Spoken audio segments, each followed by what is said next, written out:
পুনৰ বিবাহ।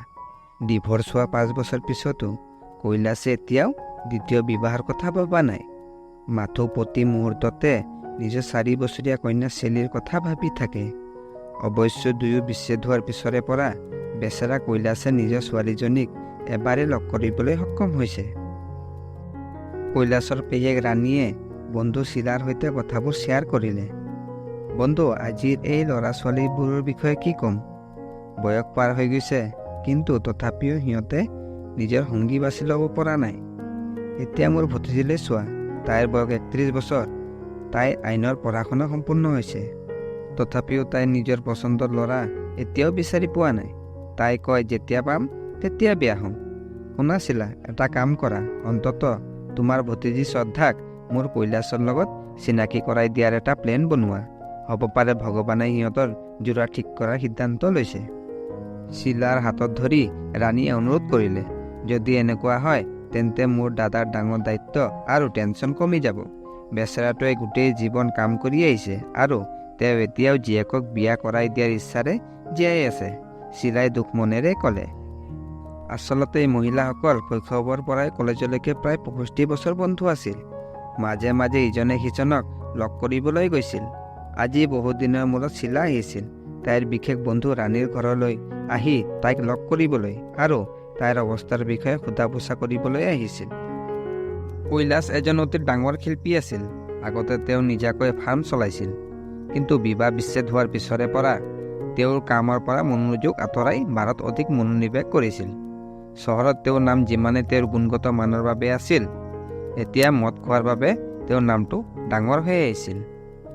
তেওঁৰ পৰিয়ালৰ সদস্য আৰু পিতৃ মাতৃয়ে তেওঁক বাৰে বাৰে কৈছিল যে তেওঁ মদ আৰু ড্ৰাগছ এৰি নিজৰ ব্যৱসায় আৰু ভৱিষ্যত জীৱনত মনোনিৱেশ কৰিব লাগে আৰু ভাল ছোৱালী এজনী বাছি লৈ সোনকালে বিয়া কৰাব লাগে, কাৰণ আদালতে তেওঁক সেই সংকেত দিছে। ছিগনেল লাভ কৰা হৈছিল। ইতিমধ্যে বিবাহ বিচ্ছেদ হৈছিল, কিন্তু পৰিয়ালৰ লোকসকলে বুজাই ভাগৰি পৰিছিল। তেওঁক মাত্ৰ বিশ্বাসৰ প্ৰয়োজন আছিল। আস্থা আছিল তেওঁৰ বিবাহ বিচ্ছেদ হোৱা পত্নীৰ নাম, যাক তেওঁ আগতে বহুত ভাল পাইছিল। কিন্তু কিছুমান ভুল বুজাবুজিয়ে ইমানেই দূৰত্ব সৃষ্টি কৰিছিল যে দুয়োৰে মাজৰ সম্পৰ্কটো টান হৈ পৰিছিল, আৰু ইমানেই আছিল যে আদালতৰ সহায়ত তেওঁলোকে নিজকে পৃথক কৰিবলগীয়া হৈছিল। দুয়ো বিচ্ছেদ হ'ল যদিও ভিতৰৰ পৰা বৰ দুৰ্বল হৈ পৰিল। কৈলাশে নিজক চম্ভালি ল'বলৈ মদৰ সমৰ্থন লৈছিল, কিন্তু আস্থাৰ ডিভৰ্চৰ পিছত দেউতাক, ভায়েক আৰু বৌয়েকৰ লগত থাকিছিল। তাই ককায়েক আৰু বৌয়েকৰ পৰা মৰম কম পাইছিল, কিন্তু ঠাট্টা বেছি। সকলো সহ্য কৰিও তাই মৰমৰ জীয়েক চেলিক নিজৰ ঘৰত নহয়, চেৰিটি হাউচত বাস কৰা বুলি গম পাবলৈ নিদিলে। কান্দিব লগা হ'লে তাই ছোৱালীজনীৰ পিছফালে কান্দিছিল, সন্মুখত নিজকে শক্তিশালী অভিভাৱক হিচাপে উপস্থাপন কৰিছিল। দেউতাকৰ পেঞ্চনখনেই তেওঁৰ আৰু জীয়েকৰ প্ৰয়োজন পূৰণৰ বাবে যথেষ্ট নাছিল। গতিকে এতিয়া আস্থাই অনুভৱ কৰিলে যে শৈলী পঢ়াবলৈ তাইক টকাৰ প্ৰয়োজন হ'ব। যদিও কৈলাশে তেওঁক প্ৰতিমাহে 10,000 টকা ভাত্তা হিচাপে দিছিল, কিন্তু সেয়াও সহজ নাছিল। তেওঁ এটা কাম কৰাৰ সিদ্ধান্ত লৈছিল। এদিন দেউতাকে আস্থাক মাতি ক'লে, আস্থা মা, জীৱনটো বহুত ডাঙৰ আৰু ই ভগৱানে দিয়া বহুমূলীয়া বস্তু।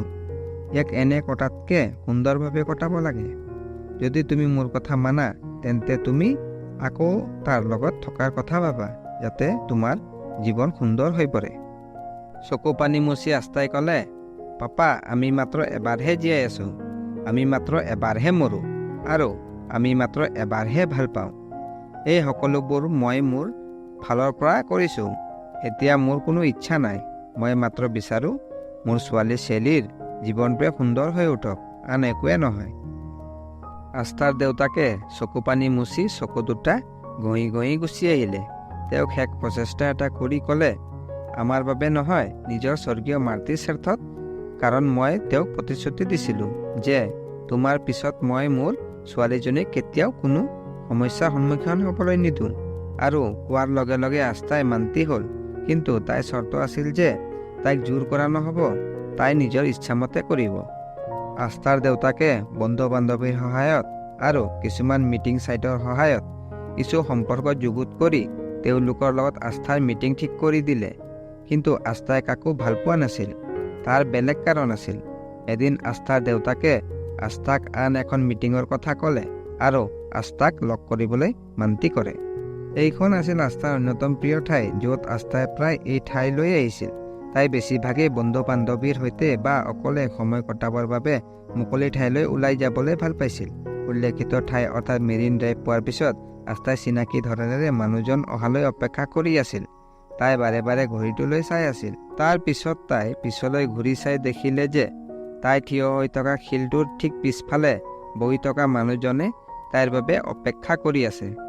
দুয়ো ওচৰা ওচৰি হোৱাৰ লগে লগে চকু পানী ওলাই আহিল আৰু একো নোকোৱাকৈ আস্থা তাৰ পৰা ওলাই যাব ধৰিলে। আস্থা, আজি তোমাৰ মিটিং কেৱল মোৰ লগত, 10 মিনিট লগ কৰিব পাৰিবানে? যোৱাৰ সময়ত আস্থাৰ কাণত এই মাতটো প্ৰতিধ্বনিত হ'ল। পিছলৈ ঘূৰি তাই আকৌ এবাৰ চালে। মোৰ চকুৱে মোক ধোকা দিছে নেকি? তাই স্তম্ভিত হৈ থিয় হৈ থাকিল। তাইৰ চকু দুটা বিশ্বাস কৰিব পৰা নাছিল, ভৰি দুখনেৰে সঁহাৰি জনাইছিল। তেওঁৰ ওজন পৃথিৱীৰ ওজনৰ সমান অনুভৱ হ'ল। মুখৰ পৰা মাত্ৰ এটাই মাত ওলাই আহিল, কৈলাশ তুমি? এতিয়া কৈলাশ খোজকাঢ়ি তাইৰ ওচৰলৈ আহিছিল। তাইক কোলাত ল'ব বিচাৰিছিল, কিন্তু তাই এতিয়া তাৰ পত্নী নহয় আৰু প্ৰেমিকাও নহয়। তাই হাত দুখন পিছফালে থৈ আস্থাক আকৌ একে ঠাইত বহিবলৈ ক'লে। অলপ সময় চিন্তা কৰি আস্থাই মান্তি হ'ল আৰু 10 মিনিট কথা পাতিবলৈ মান্তি হ'ল। যিহেতু তোমাৰ পৰা দূৰত্ব গঢ় লৈ উঠিছে, মোৰ জীৱনটো সলনি হৈছে। এতিয়া মই জীৱনটো অনুভৱ কৰা নাই। জীৱনটো মাথো এটা বোজা। প্ৰতিদিনে তোমাক বহুত মিছ কৰোঁ। কৈলাশে আৰু ক'ব বিচাৰিছিল যদিও আস্থাই তাক বাধা দিলে। আমাৰ কেৱল 10 মিনিট সময় আছে। দুখৰ কথা পতাতকৈ কিবা এটা ভাল কথা পাতিব পাৰোঁ।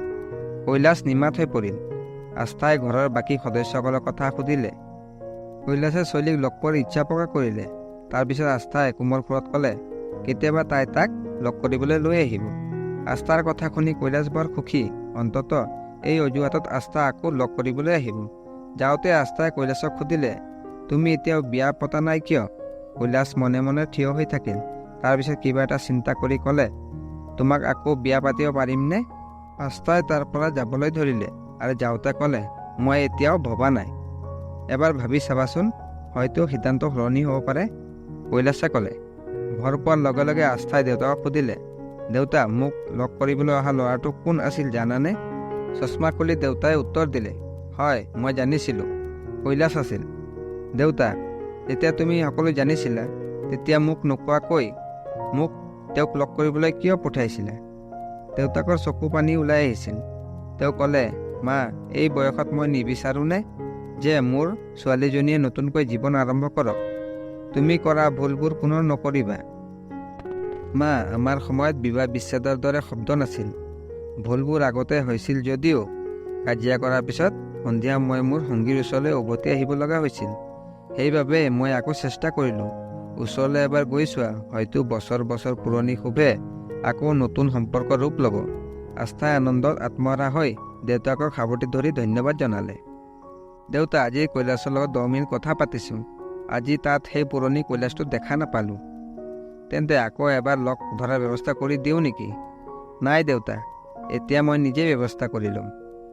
বহু চিন্তাৰ অন্তত আস্থাই কৈলাশৰ লগত আকৌ ডেটত যাবলৈ সিদ্ধান্ত লয়। প্ৰথম ডেট, দ্বিতীয় ডেট আৰু তাৰ পিছত আকৌ বিয়া হোৱাৰ পিছতেই বন্ধ হয়। আস্থা আৰু কৈলাশৰ পুনৰ বিবাহৰ লগে লগে দুয়ো পৰিয়ালে আকৌ এবাৰ সুখী জীৱন উপভোগ কৰিবলৈ আৰম্ভ কৰিলে। শেলীৰ ভৱিষ্যতো উজ্জ্বল হৈ পৰিল। কৈলাশ আকৌ এবাৰ চহৰৰ বিখ্যাত আৰ্কিটেক্ট হিচাপে বিখ্যাত হৈ পৰিল। সকলো আগৰ দৰেই হ'বলৈ আৰম্ভ কৰিছিল। পাৰ্থক্য মাথো এইবাৰ কৈলাশ এজন দায়িত্বশীল আৰু নিৰ্ভৰযোগ্য স্বামী হৈ পৰিছিল। তেওঁ এতিয়া পত্নী আস্থা আৰু কন্যা শেলীৰ ৰূপত নিজৰ জীৱনটো দেখিলে। এই কাহিনীখন শুনি যদি ভাল লাগিছে, লাইক এণ্ড শ্বেয়াৰ কৰি দিব আৰু চেনেলত যদি নতুন হয় তেনেহ'লে চেনেলটো ছাবস্ক্ৰাইব কৰি দিব।